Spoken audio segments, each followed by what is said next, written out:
Hello friends, welcome to अमिकम series. Friends, last video में हम पढ़ रहे थे एल्कोहल्स की बाकी की रिएक्शंस को, जिसमें रिएक्शन रह गई हैं reaction due to R and O H both group. Friends, तो शुरू करते हैं आज का अमिकम सीरीज का नया वीडियो। मैकेनिज्म, ये उस रिएक्शन की मैकेनिज्म है जहां हमने पढ़ी थी reaction due to cleavage of C and OH bond. हालांकि समझ चुके हैं आप इस सेक्शन को, कोई टिपिकल टास्क नहीं है। यहाँ पर बस हमें ये देखना है कि इस केस में SN1 और SN2 किस टाइप से रिएक्शन होती हैं। फर्स्ट ऑफ ऑल रिएक्शन देखते हैं। जैसे ROH की रिएक्शन अगर HX से कराते हैं तो इसमें रिएक्शन जो होगी, फर्स्ट स्टेप होता है फास्ट स्टेप, और यहाँ पर कंपाउंड में ये OH है, ये पॉजिटिव नेगेटिव HX की फॉर्म में होगा और ये H अटैक कर देगा इस O पर और यहाँ बना देगा ऑक्सोनियम आयन। जब O पर एक एक्स्ट्रा H पॉजिटिव आयन आता है और O की वैलेंसी 3 हो जाती है, तो ऐसे केस में यहाँ पर O पर एक पॉजिटिव चार्ज आ जाता है वैलेंसी को बैलेंस करने के लिए, और ऐसे केस में इसको बोलते हैं हम ऑक्सोनियम आयन। यही चीज़ अगर H2O प्लस H पॉजिटिव होती और ये बनता H positive H3O positive ion, this is called hydronium ion. अगर H3O पॉजिटिव बनता है तब इसको बोलेंगे हाइड्रोनियम आयन। यदि बनता है R, कोई एल्काइल ग्रुप इस पर ऐड हो जाता है, उस केस में यहाँ बोलते हैं इसको ऑक्सोनियम आयन। साथ में रिलीज होता है X नेगेटिव। स्टेप ये रहा, step first. Now step second. इस केस में अब हमें इसको लेना है ROH2, हम इसको ऐसे भी लिख सकते हैं ROH2। इस केस में क्या होगा, ये होगा स्लो स्टेप। स्लो स्टेप को बोलते हैं RDS, यानी कि रेट डिटरमाइनिंग स्टेप। और इस केस में क्या बनेगा, R पॉजिटिव बनेगा प्लस H2 रिलीज होगा। इसे बोलेंगे हम carbocation. Third step, step third में जो हमारा X नेगेटिव है वो अटैक करेगा H पॉजिटिव पर, R पॉजिटिव पर, और यहाँ मॉलिक्यूल बनेगा जो प्रोडक्ट हमें चाहिए, यानी कि एल्काइल हैलाइड। ऐसा पैटर्न कब होगा, जबकि मॉलिक्यूल में सेकेंडरी और टर्सरी एल्कोहल हो, क्योंकि उस केस में जब degree of carbon atom increase हो जाएगा तो उस केस में हमारे लिए स्टेरिक हिंड्रेंस डेवलप होगी, और स्टेरिक हिंड्रेंस डेवलप होने की वजह से यहाँ पर होती है इस टाइप की रिएक्शन। इसे बोलते हैं हम SN1 टाइप रिएक्शन। ऐसा इसलिए क्योंकि यूनिमोलिकुलर न्यूक्लियोफिलिक सब्स्टिट्यूशन हो रहा है यहाँ पर। तो इसमें फर्स्ट केस में जो मॉलिक्यूल अटैक कर रहा है कार्बो ऑक्सोनियम आयन बनेगा, और स्लो स्टेप को ही हम बोलते हैं डिटरमाइनिंग स्टेप। और यहाँ पर जब एक ही मॉलिक्यूल पार्टिसिपेट कर रहा है, that's why it is named as the SN1 reaction. और कब होगी, जबकि सेकेंडरी और टर्सरी एल्कोहल पार्टिसिपेट करेंगे किसी भी रिएक्शन में जहाँ पर HX कोई रिएक्शन कर रहा होगा। सेम पैटर्न अगर हम चेंज करें, यहाँ देखें हम प्राइमरी एल्कोहल के लिए, तो वहाँ होगी SN2 टाइप रिएक्शन। कैसे होगी वो भी समझते हैं। इस केस में स्टेप फर्स्ट देखेंगे कैसा होगा। स्टेप फर्स्ट में यहाँ पर जो मॉलिक्यूल है वो तो वैसे ही रहेगा, सेम पैटर्न आएगा। स्टेप फर्स्ट दोनों में सेम रहेगा, ROH HX ने अटैक किया, ये पॉजिटिव नेगेटिव, क्या बनेगा ROH2, यहाँ पर पॉजिटिव और ऑक्सोनियम आयन, साथ में हैलाइड कैटायन बनेगा। स्टेप सेकंड ही डिफरेंट होगा। स्टेप सेकंड कैसा होगा यहाँ पर, यही होगा स्लो स्टेप, क्योंकि फर्स्ट स्टेप यहाँ पर भी कैसा था, फास्ट स्टेप। सेकंड स्टेप कैसा होगा, एक्स नेगेटिव अटैक करेगा इस साइड से, क्योंकि यहाँ पर बना हुआ है हमारे पास OH2 पॉजिटिव। अब इस केस में क्या होगा, इसने अटैक किया इस साइड से, क्योंकि बैक साइड से अटैक करेगा, तो इस केस में क्या बनेगा, यहाँ पर मॉलिक्यूल बनेगा कुछ इस टाइप से, ये R, ये OH2 पॉजिटिव नेगेटिव। और थर्ड स्टेप में,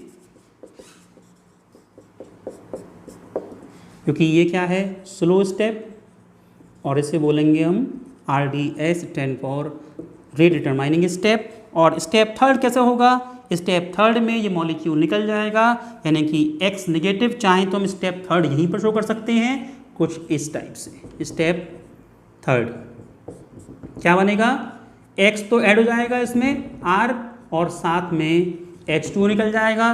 जैसा कि आप जानते हैं कि SN1 और SN2 रिएक्शन हम पढ़ चुके हैं एल्काइल हैलाइड और हेलोअल्केन्स में। उस केस में वहाँ पर समझ चुके हैं कि SN1 और SN2 में क्या डिफरेंस होता है। अगर रिएक्शन SN1 होती है तो यहाँ पर प्रोडक्ट D और L दोनों बनते हैं, यानी कि हम कह सकते हैं यहाँ बनता है रेसिमिक मिक्सचर। और जहाँ SN2 होता है वहाँ होता है इन्वर्जन, यानी कि यहाँ बनते हैं, अगर रिएक्टेंट D है तो बनेगा L, और रिएक्टेंट अगर L है तो प्रोडक्ट बनेगा D। अब यहाँ कह सकते हैं D प्लस L दोनों ही बनेंगे। दिस इज कॉल्ड इन्वर्जन और this is called racemic mixture और रेसिमाइजेशन। ये बहुत ही इंपॉर्टेंट टॉपिक है यहाँ पर, क्योंकि एल्कोहल्स की बात हो रही है। SN1 और SN2 के केस में प्राइमरी शो करेगा SN2 और सेकेंडरी शो करेंगे SN1। Third main heading, reaction due to both R and OH group, यानी कि कंप्लीट मॉलिक्यूल इसमें कंज्यूम होगा, R हो या OH हो। फर्स्ट रिएक्शन आती है यहाँ पर डिहाइड्रेशन।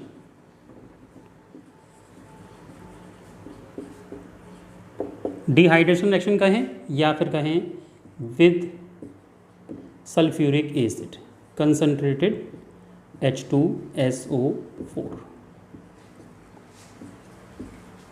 क्या बनता है इसमें, CH3CH2OH in the presence of concentrated H2SO4 और 443 केल्विन टेम्परेचर। यहाँ प्रोडक्ट बनता है alkene, side product as the water molecule. क्या बनेगा, ईथीन। कंपाउंड क्या लिया था हमने, इथेनॉल। यहाँ पर कंसनट्रेट H2SO4 हो या साथ में हम इसके प्लेस पर ले सकते हैं H3PO4, जो कि एक डिहाइड्रेटिंग एजेंट है। यहाँ हमने इन दोनों को क्यों लिया, क्योंकि कंसनट्रेट सल्फ्यूरिक एसिड या H3PO4 एक बहुत ही अच्छे डिहाइड्रेटिंग एजेंट होते हैं, यानी कि डिहाइड्रेशन करते हैं, -H2O करते हैं ऐसे मॉलिक्यूल से जहाँ पर H2O ईजिली निकल सकता है। इसकी एक और रिएक्शन होती है, जैसे रिएक्शन यहाँ सेम पैटर्न में टेम्परेचर हम चेंज कर दें, यहाँ पर 413 केल्विन टेम्परेचर, तो प्रोडक्ट कुछ और बनेगा। क्या बनेगा, CH3CH2OCH2CH3, this is called di ethyl ether. दोनों ही रिएक्शन टेम्परेचर चेंज करने पर बिल्कुल डिफरेंट हो गई। इसकी भी मैकेनिज्म आपके सिलेबस में कभी पूछी जाती है, कभी नहीं पूछी जाती है, कोई नहीं, आपको करा देते हैं यहाँ पर। इसके साथ ही कुछ टेम्परेचर चेंज के साथ साथ Al2O3 भी होता है कि हम इसकी जगह पर जहाँ पर H2SO4 है हम उसके प्लेस पर एल्युमिनियम ऑक्साइड भी लिख सकते हैं। यदि हमने Al2O3 लिखा तो यहाँ पर टेम्परेचर 663 रहता है, और यहाँ पर टेम्परेचर Al2O3 के साथ 553 रह सकता है, या थोड़ा सा आगे पीछे भी हो सकता है। बस ध्यान रखेंगे 600 केल्विन Al2 के साथ और विद सल्फ्यूरिक एसिड 443। अगर हमारा टेम्परेचर यहाँ पर 413 है सल्फ्यूरिक एसिड के साथ तो भी कंपाउंड बनेगा डाइथाइल ईथर, और Al2O3 के साथ अगर 553 या 550 के रेंज में है तो कंपाउंड हमारा ईथर ही बनना है। यहाँ पर इसकी मैकेनिज्म बहुत ही इंपॉर्टेंट मैटर में पूछी जाती है, वो आपको आनी चाहिए। हालांकि अभी आप पढ़ चुके हैं, इसमें जो हमने रिएक्शन पढ़ाई थी आपको इससे पहले mechanism of the alkyl halide formation में, जहाँ ROH रिएक्शन कर रहा है HX के साथ। तो देखते हैं इसकी मैकेनिज्म ऑफ डिहाइड्रेशन।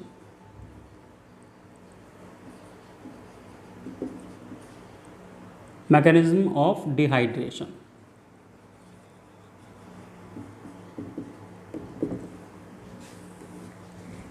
इसमें फर्स्ट ऑफ ऑल हम चाहें तो एक्शन को दिखा सकते हैं।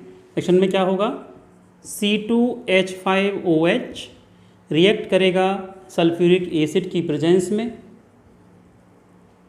443 केल्विन टेम्परेचर होगा तो कंपाउंड बनेगा C2H4 और साइड प्रोडक्ट की फॉर्म में एक मॉलिक्यूल वाटर का रिलीज होगा। क्या बनेगा इसकी मैकेनिज्म में स्टेप फर्स्ट में। स्टेप फर्स्ट अगर देखें यहाँ पर तो पहले की तरह जो अभी हमने देखा था, यहाँ जो स्टेप था CH3, इसको लिखेंगे ओपन फॉर्म में CH3 CH2O एंड H। यहाँ पर क्या है सल्फ्यूरिक एसिड, यहाँ इसको लिख दें हम कुछ इस तरीके से HHOSO4 और साथ में लिख दें इसमें कंसनट्रेटेड और 443 केल्विन टेम्परेचर। तो फर्स्ट स्टेप में क्या होगा, ये वाला एसिड H रिलीज करेगा और इस O पर ये ऐड हो जाएगा और कंपाउंड कुछ इस टाइप से बनेगा CH3 CH2OH एंड H। फिर से क्या बना, ऑक्सोनियम आयन, ऑक्सोनियम आयन। तो स्टेप फर्स्ट को हम क्या लिख सकते हैं, हम स्टेप फर्स्ट को लिख सकते हैं formation of oxonium ion. Now step second, step second में क्या रहेगा, स्टेप सेकंड में लिख सकते हैं हम फॉर्मेशन ऑफ कार्बोकैटायन, या कह सकते हैं इस स्टेप को एक और नेम दे सकते हैं डिहाइड्रेशन। डिहाइड्रेशन कैसे करेंगे देखिए, स्टेप सेकंड में जो फॉर्मेशन हुआ ऑक्सोनियम आयन का, यहाँ क्या बनेगा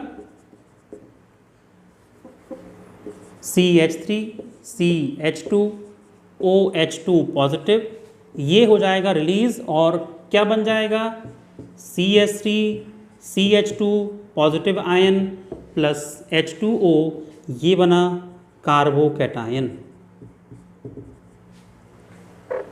स्टेप थर्ड, स्टेप थर्ड में अब होगा डीप्रोटोनेशन, तभी तो बनेगा एल्कीन। डीप्रोटोनेशन कैसे होगा, CH3 CH2 पॉजिटिव, यहाँ पर जो फर्स्ट स्टेप वाला जो बचा था हमारे पास HSO4 1 नेगेटिव, वो यहाँ पर आएगा HSO4 1 नेगेटिव। और हम चाहें तो इसको शो कर सकते हैं कुछ इस तरीके से भी, ये H इलेक्ट्रॉन दे जाएगा, यहाँ पर इलेक्ट्रॉन दे जाएगा तो यहाँ नेगेटिव चार्ज आ जाएगा और नेगेटिव पॉजिटिव क्या हो जाएंगे, डबल बॉन्ड बना लेंगे यहाँ पर, क्योंकि एक बॉन्ड पहले से ही सिग्मा बॉन्ड है। और जब ये इलेक्ट्रॉन देकर निकलेगा तो निकलेगा H पॉजिटिव की फॉर्म में, और H पॉजिटिव कुछ यहाँ से बना लेगा। हम इसको कुछ ऐसे भी शो कर सकते हैं, कैसे देखिए, CH2 negative ion and CH2 positive ion.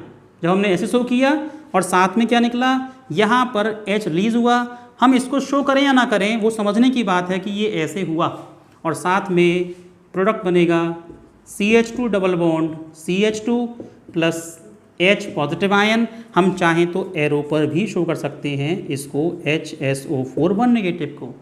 ऐसे ही अब क्या होगा, H पॉजिटिव वहाँ से आएगा और HSO4 1 नेगेटिव ये आया और प्रोडक्ट बना दिया H2SO4।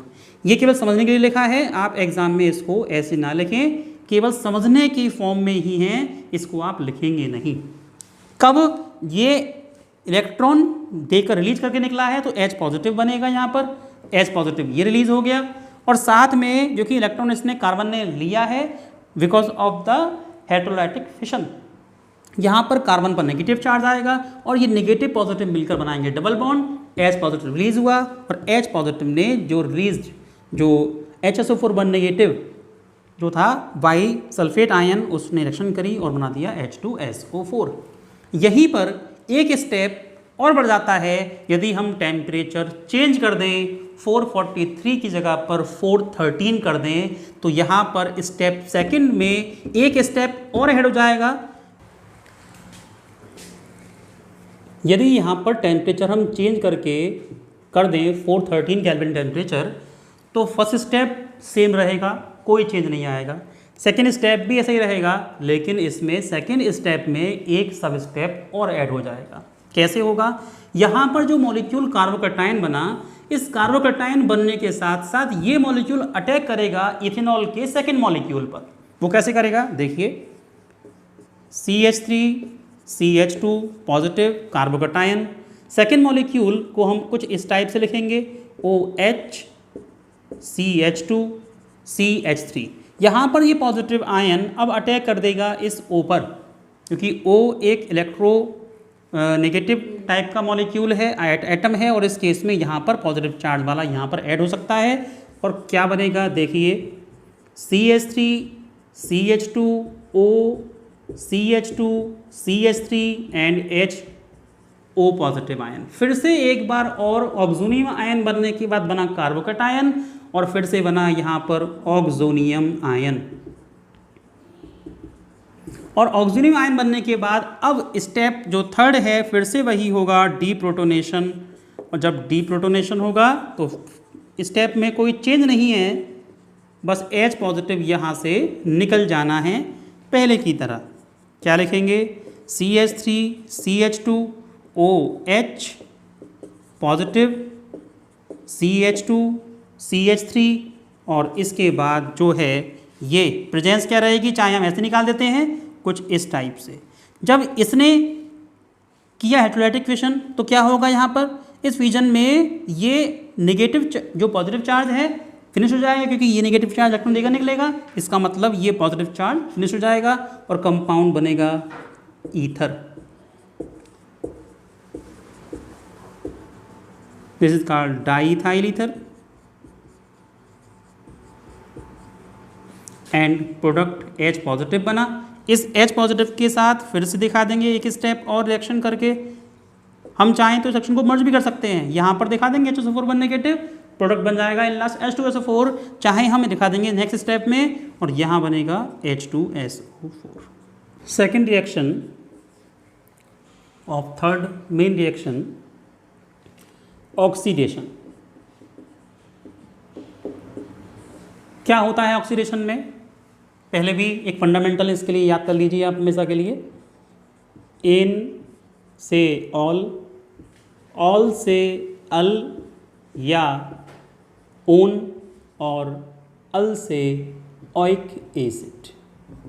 अगर आपको ये याद हो गया तो फिर कभी भी आप किसी चीज़ को भूलेंगे नहीं, इसका रिवर्स कर देंगे तो रिडक्शन लिख देंगे यहाँ पर, और अब आपको कोई भी इजीली रिएक्शन इजीली कर सकते हैं। एन ऑल अल ओइक एसिड, एन ऑल अल ओइक एसिड, और यहाँ पर जो अल है अल के साथ आप याद रखिए ओन भी आएगा, क्योंकि ओन क्या होता है कीटोन और अल क्या होता है CHO। अल्डिहाइड और कीटोन दोनों ही सेम कैटेगरी के कंपाउंड होते हैं, बस दोनों में R और H का डिफरेंस होता है। चलिए यहाँ चलते हैं, सबसे पहले रिएक्शन करते हैं। फर्स्ट CH3, हम चल रहे हैं एल्कोहल में, तो फर्स्ट लेते हैं हम प्राइमरी एल्कोहल।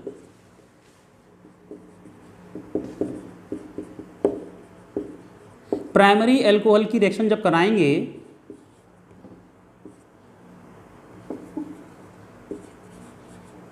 Primary alcohol.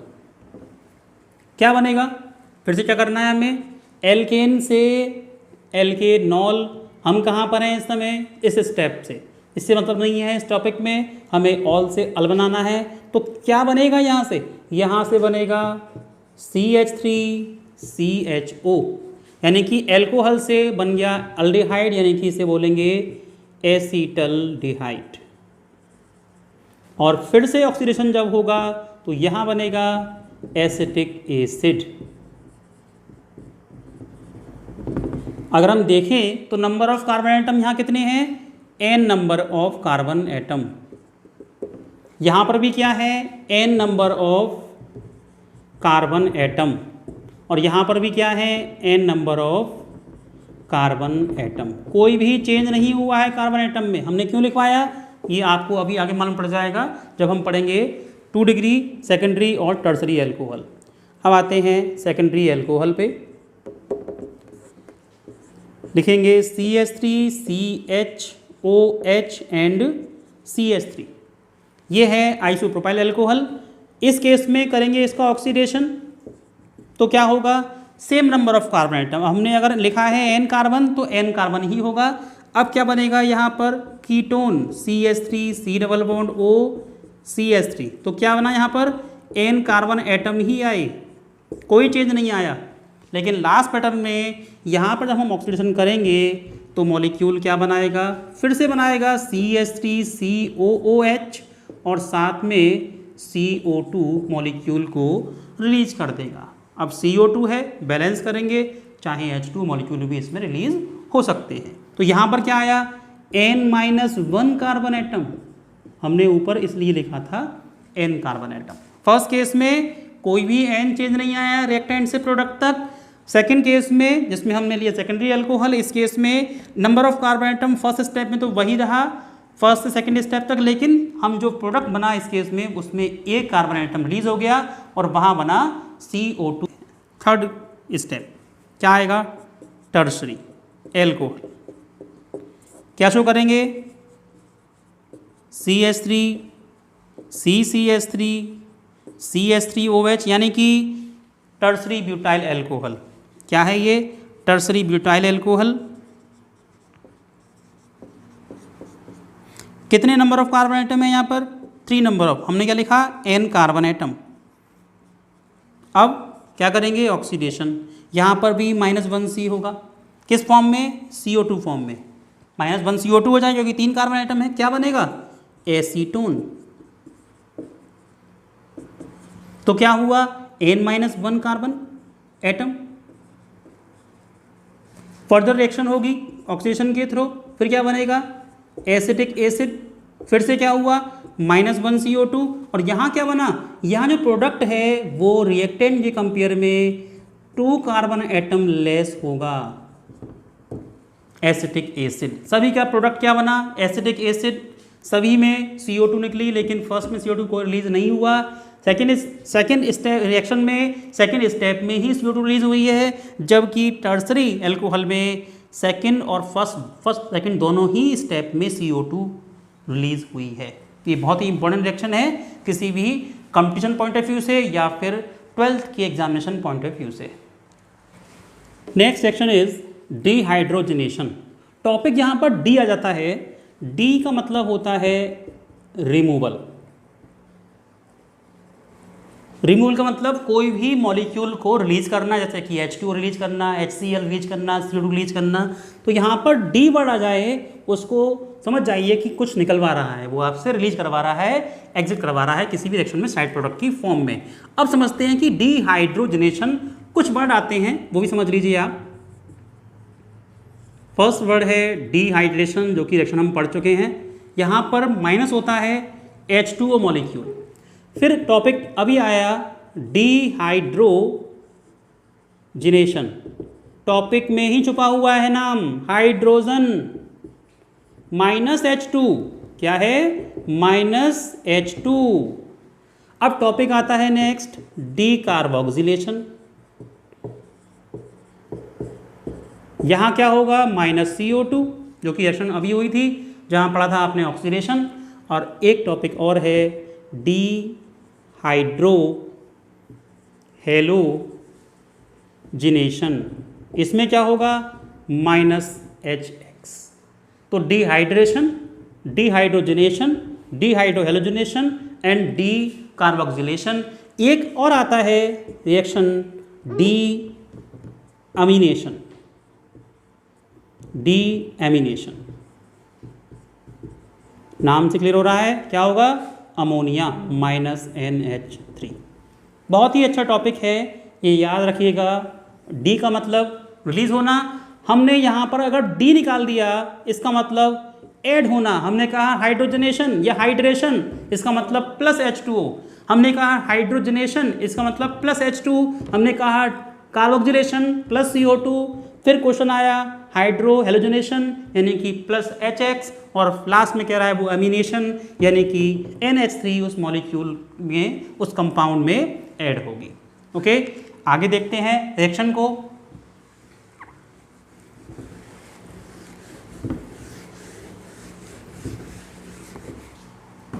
यहाँ पर जो कैटलिस्ट है वो होगा कॉपर, टेम्परेचर होगा 573 केल्विन टेम्परेचर। ये मस्ट है, रिएक्शन इस टेम्परेचर पर होगी और कैटलिस्ट कॉपर होना चाहिए। फर्स्ट लिखते हैं यहाँ पर प्राइमरी एल्कोहल।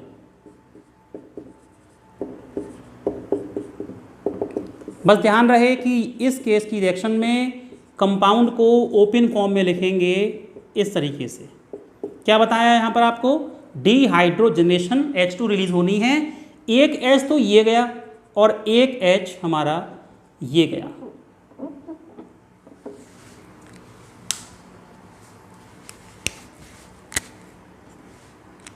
एक H यहाँ से जाएगा और एक H यहाँ से जाएगा। कैटलिस्ट क्या रहेगा, कैटलिस्ट लिख देंगे एरो पर कॉपर, टेम्परेचर लिख देंगे 573 केल्विन। अब क्या बचा, एक कार्बन की वैलेंसी यहाँ फ्री हुई, ऑक्सीजन की वैलेंसी यहाँ से फ्री हुई, तो कंपाउंड क्या बनेगा CH3CHO, यानी कि बनेगा एसिटल्डिहाइड, एसिटल्डिहाइड। नेक्स्ट रिएक्शन यानी कि सेकेंडरी एल्कोहल, यहाँ पर फिर से लिखेंगे इसको ओपन फॉर्म में CCH3HOH। फिर से क्या करना है, फिर से हमें शो करना है कि मॉलिक्यूल H2 रिलीज होना है, तो यहाँ पर क्या बनेगा, कुछ इस टाइप से रिएक्शन होनी है। कॉपर 573 केल्विन टेम्परेचर, फिर से -H2 हुआ, -H2 हुआ, यहाँ लिखें या फिर प्लस करके यहाँ लिख दें, बात वही है। कंपाउंड क्या बनेगा यहाँ पर CH3CH3CO, CH3CO CH3 यानी कि एसीटोन, और साथ में साइड प्रोडक्ट की फॉर्म में H2 गैस रिलीज होगी। थर्ड रिएक्शन यहाँ पर है टर्शरी एल्कोहल के लिए, लिखेंगे ओपन फॉर्म में CH3CH3CH3OH और साथ में कॉपर 573 केल्विन टेम्परेचर। क्या ये रिएक्शन होगी, हमें क्या चाहिए था, हमें चाहिए, थोड़ा सा और लिखते हैं, थोड़ा सा नीचे जगह नहीं मिल रही है,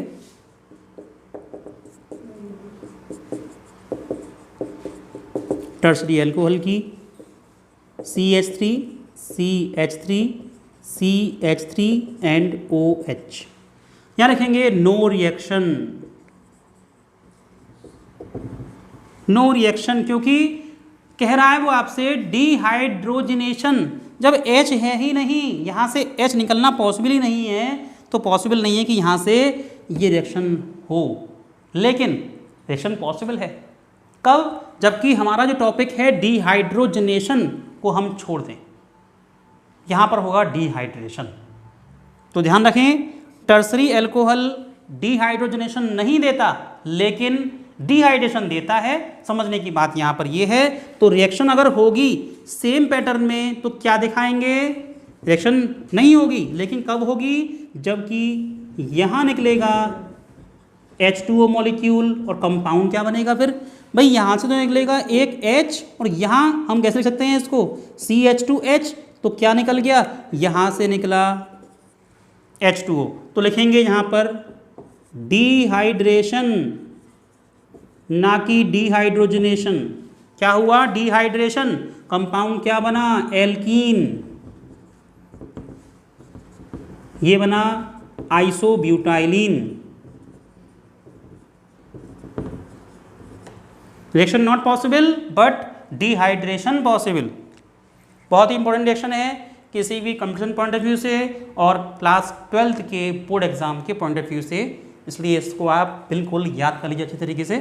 यह रिएक्शंस कंप्लीट होती हैं आपकी, लेकिन कुछ रिएक्शंस ऐसी हैं जो कि हमें सेपरेट आउट करने के लिए या फिर डिफरेंस बिटवीन प्राइमरी, सेकेंडरी और टर्सरी एल्कोहल बताएंगी हमारे लिए कि हमें किस टाइप से हम इन तीनों के बीच, प्राइमरी एल्कोहल, सेकेंडरी एल्कोहल और टर्सरी एल्कोहल के बीच डिस्टिंक्शन शो कर सकते हैं, सेपरेट कर सकते हैं या फिर उसमें डिफरेंस शो कर सकते हैं। ऐसी reaction, distinction between primary, secondary and tertiary alcohol कैसे करेंगे? इसमें फर्स्ट आता है ल्यूकास टेस्ट। ल्यूकास टेस्ट क्या है? हम पढ़ चुके हैं इससे पहले रिएक्शन ग्रुप्स प्रोसेस। रिएक्शन क्या थी उसमें? रिएक्शन थी जब एल्कोहल रिएक्शन करेगा हेलो एसिड से HX, HBr, HI, HCl के साथ, तो उसमें रिएक्शन थी कि टर्सरी इज मोर रिएक्टिव, हम कह सकते हैं यहाँ पर ल्यूकास टेस्ट, या फिर समझने का है ग्रुप्स प्रोसेस। दोनों ही अपने आप में मैच खाती हैं। कैसे? टर्सरी, उसके बाद सेकेंडरी, उसके बाद प्राइमरी। ऐसे ही अगर हम देखें पैटर्न किसका, HI is more reactive, HBr is more reactive as compare to HCl। तो यहाँ पर हम HI लेंगे, रिएक्शन कराएंगे इसकी किस टाइप से? हमने लिया यहाँ पर ROH, और कैसा लिया, बल्कि हम लिखेंगे R3COH। रिएक्शन कराएंगे HI से, प्रोडक्ट बनाएंगे R3CI प्लस H2O। तो लिखेंगे यहाँ पर इमीडिएटली। रिएक्शन में कंपाउंड में HI डालती रिएक्शन होगी इमीडिएट और प्रोडक्ट बन जाएगा R3CI। ये रहा tertiary alcohol. Second R2CHOH, this is called secondary alcohol. Reaction with in 5 minute होगी। ये हुई इमीडिएटली और ये हुई विद इन 5 मिनट। प्रोडक्ट क्या बना? Same R2CHI plus H2O molecule.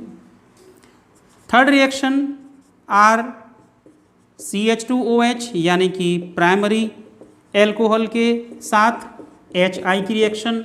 यहाँ क्या होगी? आफ्टर हीटिंग, हीटिंग करने के बाद ही रिएक्शन होगी, अदरवाइज रिएक्शन नहीं होगी। और प्रोडक्ट क्या बनेगा? RCH2I plus H2O। ये तीनों में चेंज है कि अगर हम यहाँ देखें इस पॉइंट को इमीडिएटली, विद इन 5 मिनट और आफ्टर हीटिंग, तो यहाँ देखें तो अगर रिएक्शन इमीडिएटली हो रही है इसका मतलब क्या रहेगा? यहाँ पर सब्सटेंस जो है वो रहेगा ट्रांसपेरेंट। यहाँ पर क्या रहेगा? यहाँ कह सकते हैं कि ओपेक रहेगा, बल्कि यहाँ कह सकते हैं ट्रांसल्यूसेंट। जानते होंगे आप ट्रांसपेरेंट, ट्रांसल्यूसेंट और ओपेक क्या होता है, क्या बोलते हैं इसको, कैसे होता है समझ लीजिए। ट्रांसपेरेंट यानी कि बिल्कुल आर पार दिख सकता हो, ट्रांसल्यूसेंट यानी कि हमें कुछ दिखे लेकिन कुछ धुंधला दिखेगा, उनको साफ नहीं दिखेगा। और ओपेक का मतलब यहाँ पर आ जाएगा बिल्कुल टर्बिडिटी। बिल्कुल कैसा होगा?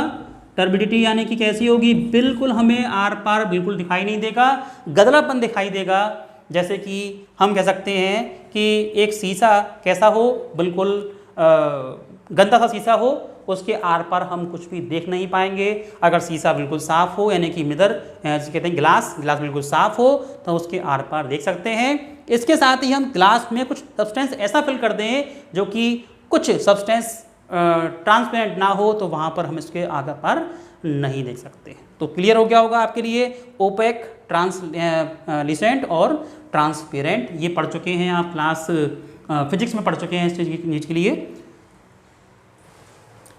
Next test is Victor Meyer test. इस टेस्ट में हम प्राइमरी, सेकेंडरी और टर्सरी एल्कोहल को डिस्टिंक्ट कर सकते हैं। सबसे पहले इसके लिए हम 3 कॉलम बना लेते हैं, प्राइमरी, सेकेंडरी और टर्सरी एल्कोहल के लिए।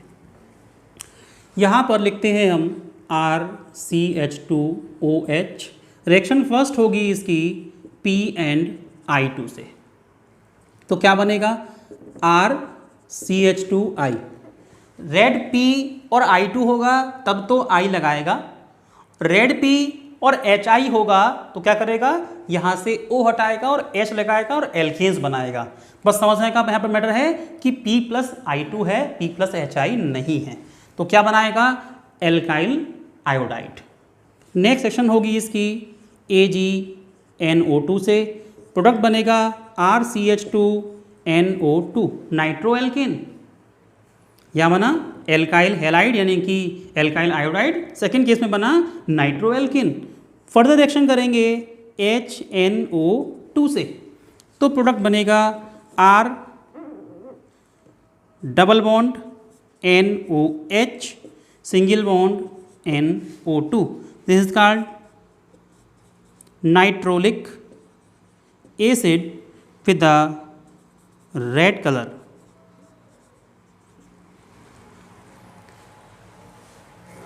ये कब देगा रेड कलर? विद एल्कली,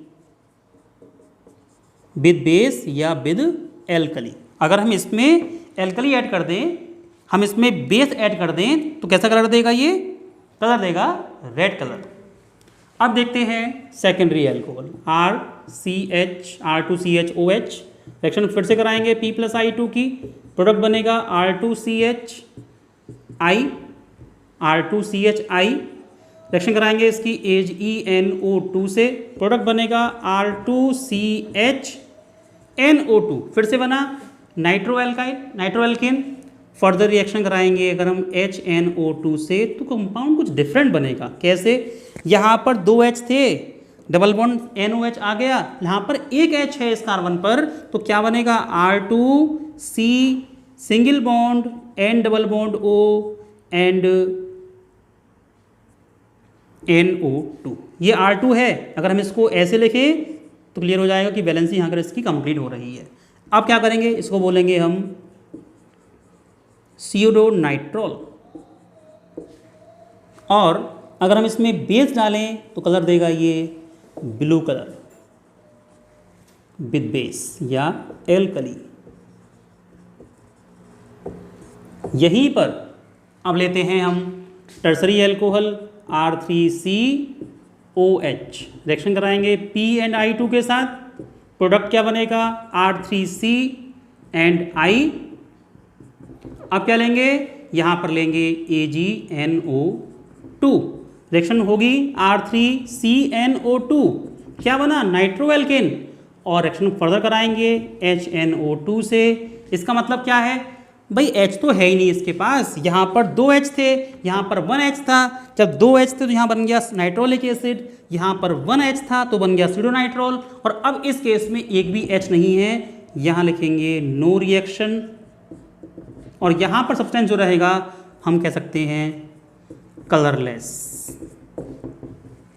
तो इसका जो स्लोगन है याद करने का वो है RBC। अब तो भूलेंगे ही नहीं, जहाँ पर टॉपिक आ जाए विक्टर मेयर टेस्ट, याद रखिए कलर के इसमें RBC। अब ये ना हो कि सर RBC तो रेड कलर की होती है, नहीं। R फॉर यहाँ पर आएगा रेड, B फॉर आएगा ब्लड की जगह पर ब्लू, और C फॉर आएगा कार्पसल्स की जगह पर कलरलेस। प्राइमरी देगा रेड कलर, ब्लू सेकेंडरी देगा ब्लू कलर, और टर्सरी रहेंगे कलरलेस। ये इसका बहुत ही अच्छा स्लोगन है RBC। बस ध्यान रखेंगे, यहाँ पर बनेगा नाइट्रोलिक एसिड, यहाँ बनेगा सिरोनाइट्रोल और यहाँ पर कुछ कंपाउंड बनेगा ही नहीं, रिएक्शन एक स्टेप पीछे ही स्टॉप हो जाएगी। ये भी बहुत ही इंपॉर्टेंट टॉपिक है, विक्टर मेयर टेस्ट या Lucas test for the distinction of primary, secondary and tertiary alcohol. Friends, आज के वीडियो में कंप्लीट हो चुका है आपका एल्कोहल टॉपिक, रिएक्शन सारी कंप्लीट हो चुकी हैं, आप इनकी प्रैक्टिस कीजिए। नेक्स्ट वीडियो में स्टार्ट करेंगे फिनॉल टॉपिक। ओके फ्रेंड्स, यदि आपको मेरा वीडियो अच्छा लगा हो तो प्लीज़ लाइक कीजिए, कमेंट कीजिए और अपने दोस्तों के बीच शेयर कीजिए। यदि आप चाहते हैं कि एमिकेम सीरीज़ के सारे अपकमिंग वीडियोज़ की नोटिफिकेशन आपको मिलते रहें तो बेल आइकन पर क्लिक कीजिए। बेल आइकन पर क्लिक करके ऑल के बटन को प्रेस कीजिए, जिससे आपको एमिकेम सीरीज़ के सभी अपकमिंग वीडियोज़ की नोटिफिकेशंस मिलते रहेंगे। ओके फ्रेंड्स, आज के लिए इतना ही। Thank you for watching video.